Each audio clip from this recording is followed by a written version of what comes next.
I think I'm picking up where Ghassan maybe left, because it's it's not a technical construction and engineering issue, but again, I'm very happy that all presentations are complementary and diverse, and I really thank the organizing committee for having this diversity. It's very interesting. Thank you.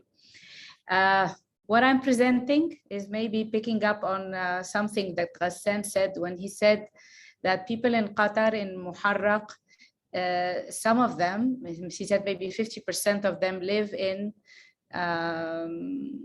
sort of the extension of the traditional homes, but after evolution, but they live a heritage lifestyle. They live a traditional lifestyle.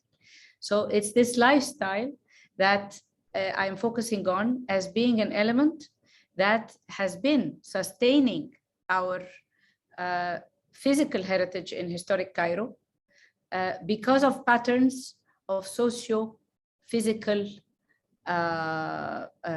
interactions.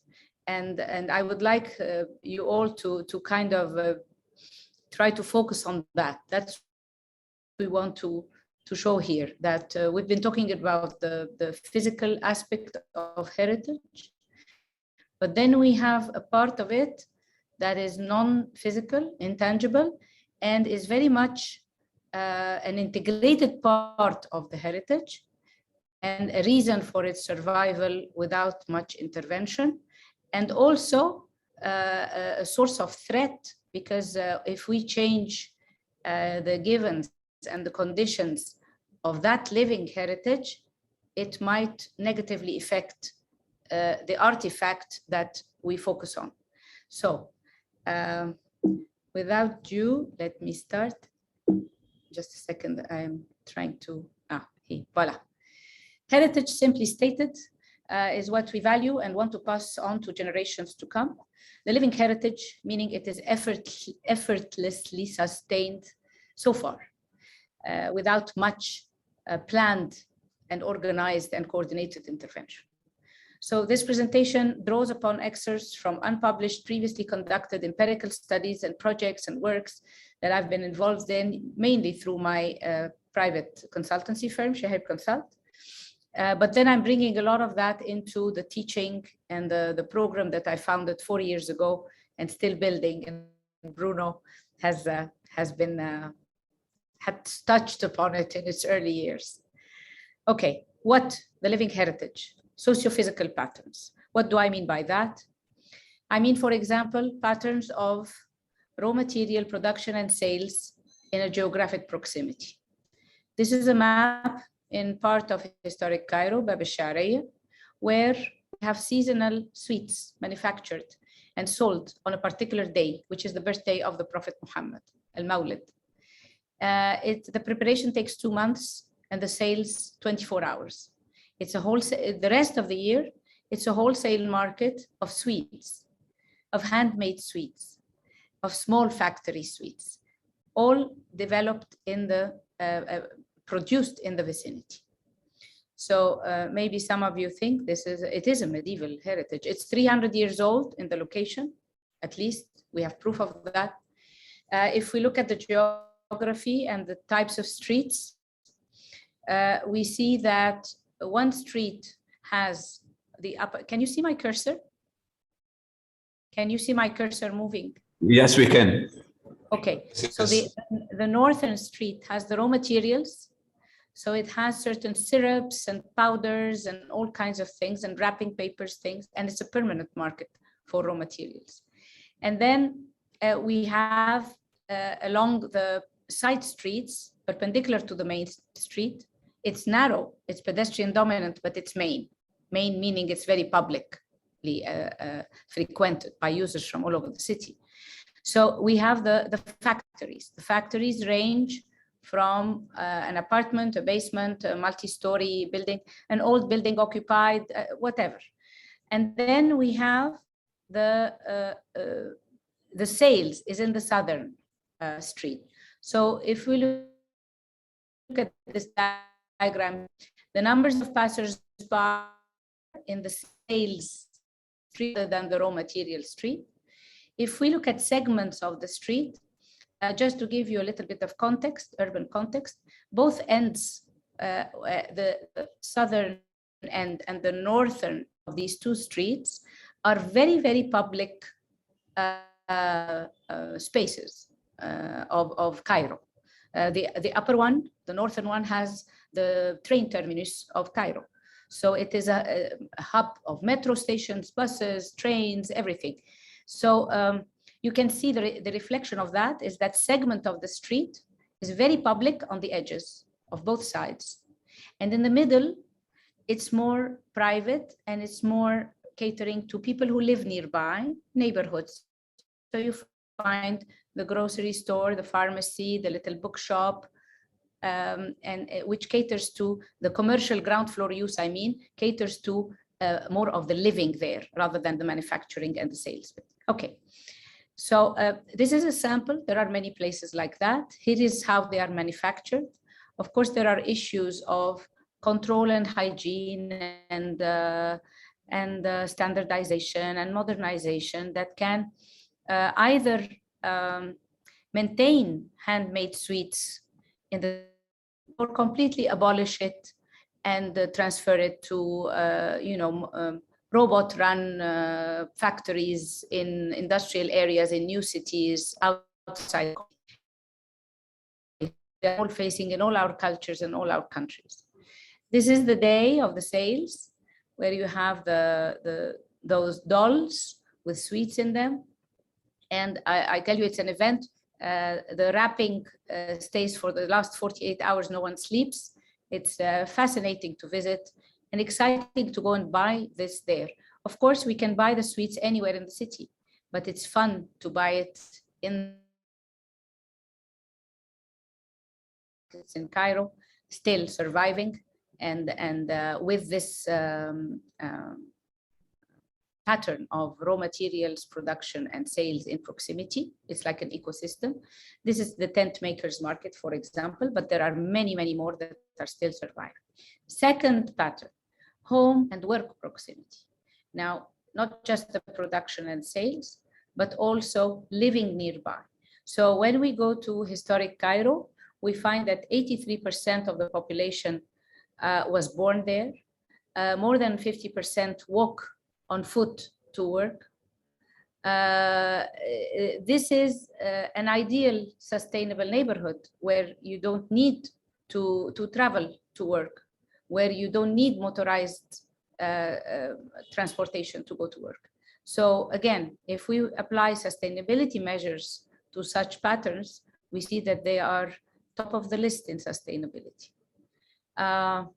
So we can take, this is an example of an upholstery maker. You know, the salon, if you have a living room and you have a upholstery made canapé and armchairs. And this is Hagata, who he deals with, you see the circle on the right. It's like an open factory. The shops, the workshops he deals with to make this final product are several, numerous. The one that does the wooden skeleton, and then he buys the stuffing, he makes the covers with the cloth fabric bought by the client. And then if there are parts that need some wood staining or some wood gilding, like steel Louis XV, Louis XVI. So there are these other workshops to do that. And usually he's the red dot because the order comes from him. The client never goes there, never sees all this. This gentleman comes to your home, takes measurements, you tell him the design, you show him pictures, you buy him the fabric, he tells you how many meters he needs, and then he makes it and delivers it to your home. So this is an example, and we see here, we've done such exercises on many workshops to see where they live, where he was born, where he married, where he moved. It's all on walking distance.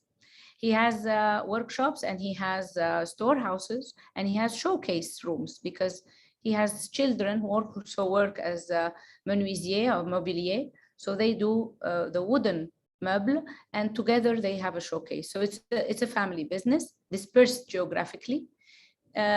Transportation could be from a small vessel, handheld, what we call is pushed by hand, motorized tricycle, a Suzuki, which is a quarter size pickup, or a half size pickup truck. They're all functioning, and you call them by mobile. They are parked somewhere nearby. They come and do the transportation for you. This is his daily life. Hagata moves from his green dot is where he's married now. He moves and goes to the workshop, the red dot. On the way, he passes by other things. He has his sons living nearby. He has the other workshops. He prays in the mosque. Here is the mosque. It's a meeting point. It's not just for prayer. It's for meeting and discussing work and telling him, I'm going to bring you something tomorrow. Please be fast. Where were you yesterday? And then this walk back and forth. So he has a good meal at home. He has a siesta. He comes back, prays in the afternoon, sunset in the mosque, goes to his workshop until the evening. So he has a healthy daily life with family meetings, with his wife, with eating good food, with resting, and good exercise walk. Handmade crafts in worldwide, and do we want to replace them by machinery, or do we want to sustain them? This is a choice again. What is the value of being handmade? Is it has faults of human error, or do we look at it as effort and artisanry and art of a human being? And so we pay more money for the handmade than the manufactured made. In Egypt, we are going, we have the dichotomy. We have really oxymoron here. We are industrializing. It's been 60, 70, 80 years, and always hailing that industry is the, that's how to increase the GDP. And so we respect machine made more than handmade, because we still have a lot of handmade. But when we lose it, we will do like the West more and run after handmade and put a high ticket value on a bag that is done handmade, for example. So the problem of the handmade, which is still struggling in Egypt, is marketing. There are no outlets abroad, export, or to the rich who stopped going to historic Cairo. The product design is not an issue. It evolves. The quality goes down if they try to compete Chinese manufactured imports made of plastic instead of genuine leather. This is happening. So our genuine leather bags handmade in historic Cairo are competing with plastic bags from China, very inexpensive, poor quality. And this again reflects on, so you don't get profit, you're a business owner, not a business owner, sorry, you're a manufacturer. You are decreasing the quality of your product to make more money, and you are employing less skilled people to be able to afford it. So it's a dying cycle. It's a vicious cycle of death, financial death, and quality death. And therefore, of course, you can't market such a product. Giving examples of dying things, someone who does handmade wooden clogs. This gentleman is currently poor and owns the business. And we are saying that such businesses these dying cycles can be reversed, because there is valorization, there is contemporary values that we can add to this wooden slipper. If we're saying that wood is a renewable material, and the leather top and how this can be ergonomic and it's good and healthy for the foot, so we can use current jargon and current interest in health to revive the value, or to add a non-historic value.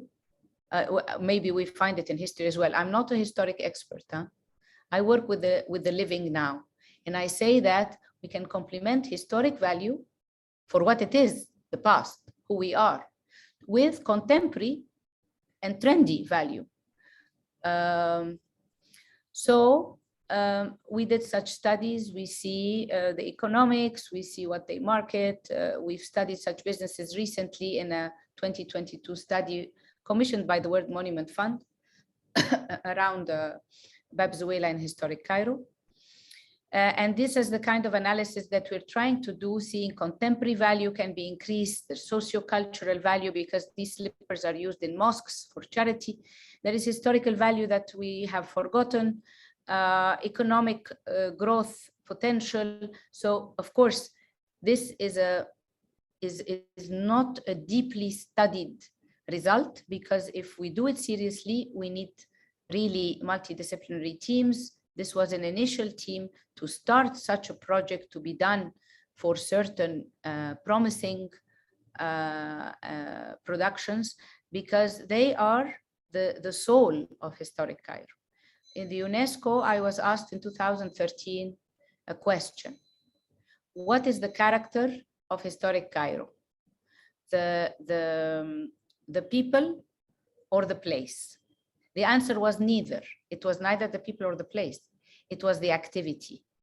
This manufacturing activity of historic Cairo since its inception in the 7th century is the character, and people come from the countryside with different vocations, but they become artisans. They learn and they become, and they intermarry.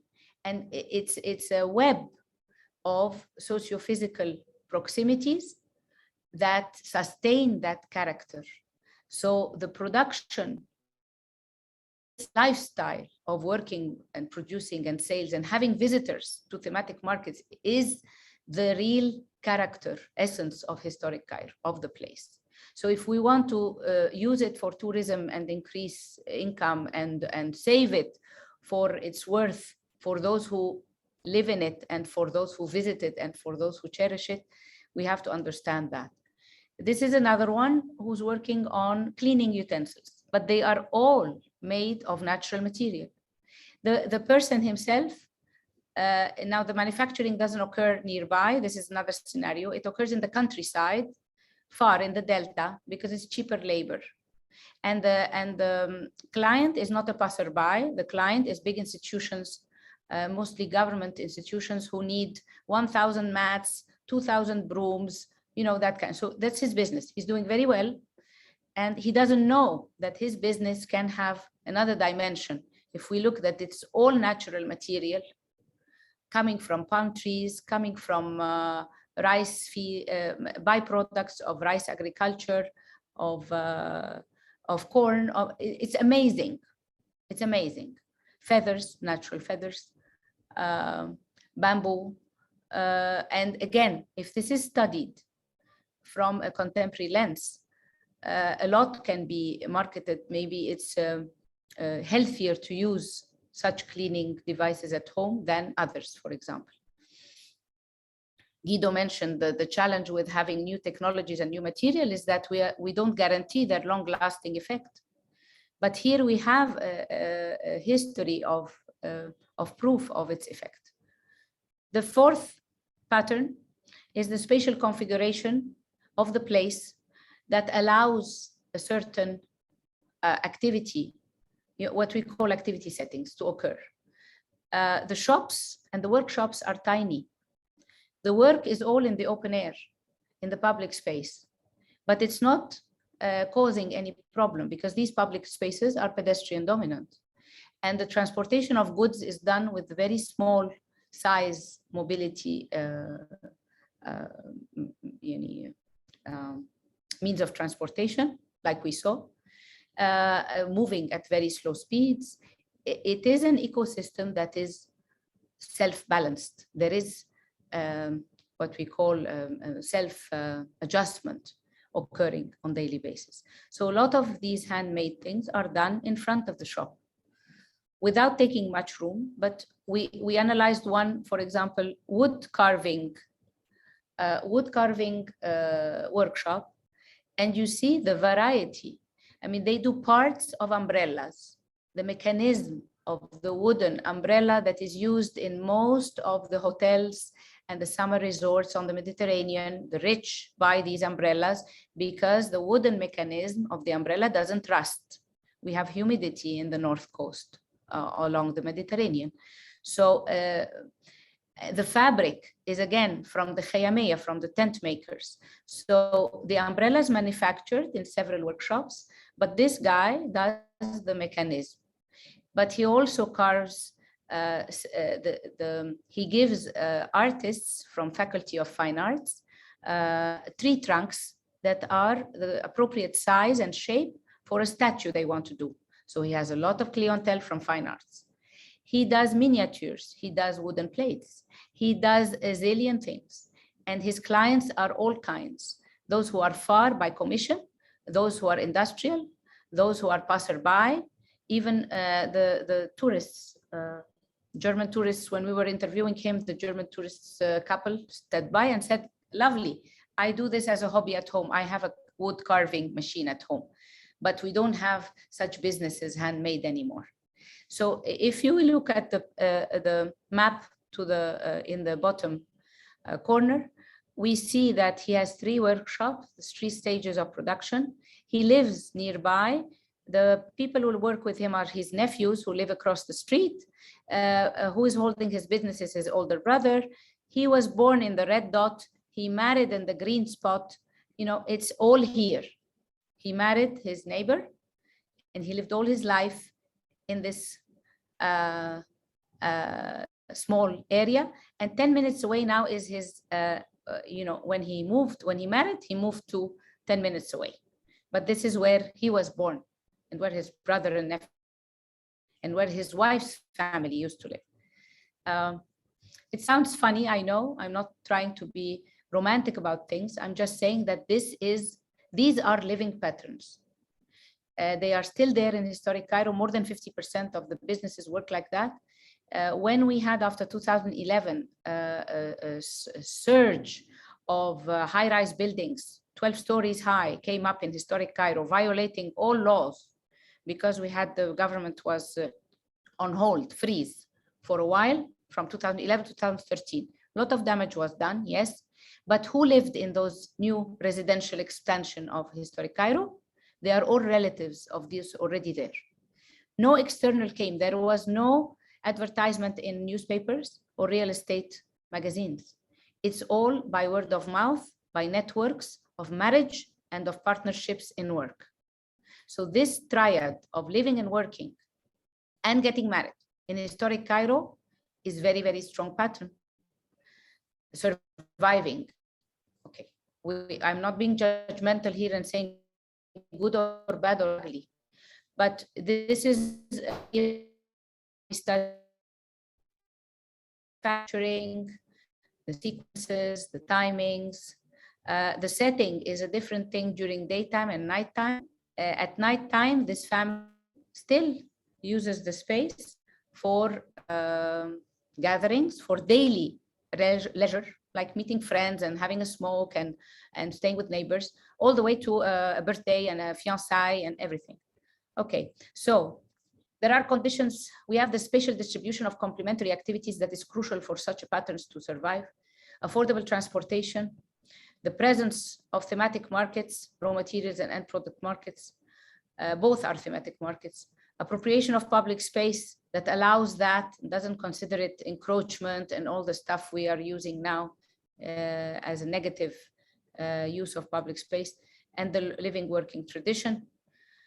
Why are we maintaining heritage? I have to go faster now. But I started 10 minutes late. People and place are connected. People are involved in heritage patterns, the selling, the manufacturing, the living. The places have the smells and sounds and times past and memories. They are not just what we see and what we measure physically. And the connection between people and place, we have to remember, is 2 ways, is dynamic. It's a constituent of sense of place. It adds value to place. Having the people in mind adds value to the place. It nurtures place attachment, and definitely it's part of the identity of individuals and groups and nations, I would add. So people and place are something that we should not see separate. This is a big message I want to stress. It's not the tangible and intangible facets. It's not the social and the physical. No, the socio-physical are connected. Meaning and value ties them together. So how do we sustain the living heritage? I'll just, some of the examples that I've worked on. Valorization of crafts and products. I know Morocco has done a lot on that. Adding contemporary value, as I said. Assessing potentials. These are examples from this recent work we did with the World Monument Fund. Adaptive reuse strategy, of course. Again, there is a Tekeya, El Gulshani monument that we were working on. And we have to see the money, the economics, the motivation of the Ministry of Antiquities and Tourism, the motivation of the donor, what do you, NGOs like BEC, Cairo Governorate that has a say. All stakeholders have to be considered and their objectives respected. Then we have to convince them. And so we worked and we had some suggestions of certain spaces of the monument that could be readapted and used while maintaining the integrity and the meaning and the memory in the local communities' minds. So it's not just business-wise, it's also least disruptive, as Guido was saying, least intrusive, least disruptive, reversible, with in accord with the blessings of the memories of the place, of the current neighbors who want some. They have a lot of problems. They are not your most rich Egyptians. So they're modest people. They want some benefits. They lack gathering spaces. They lack leisure spaces. So how do we provide some of the needs of the society? How do we provide incentives to move around microscopically some of the uses without major intervention? It has to be contractual. It has to be seriously economically well studied, because communities in such in cities very often feel that they are brushed aside when we are doing any adaptive reuse or any innovation. And Qatar is an example where you said the population left. We also extend to the surroundings of the monument because there are things that we have to resolve at a distance. And we have to have some support from the street if we want this place to be visited by people who will spend money on it, youth and tourists and Egyptians and locals as well. So there are some support contextual needs that we address the people who are responsible, like the governorate, the municipalities and so on. This is for the manufacturing. I told you this dilemma of marketing, that we lack policies that govern raw materials. The government is not helping at all. So it is completely left to the private sector with lobbying, with a lot of manipulation. The production needs some support, again, tax exemption maybe, benefits, propaganda as to the value of these traditional crafts. And of course, the marketing abroad. Like we have a lot of potential to market internationally, and the government is not helping. We have a Ministry of External Commerce, which is not at all in touch with these crafts and these industries. Okay, I've ended, and I invite everyone to reflect with me on what I showed. Thank you.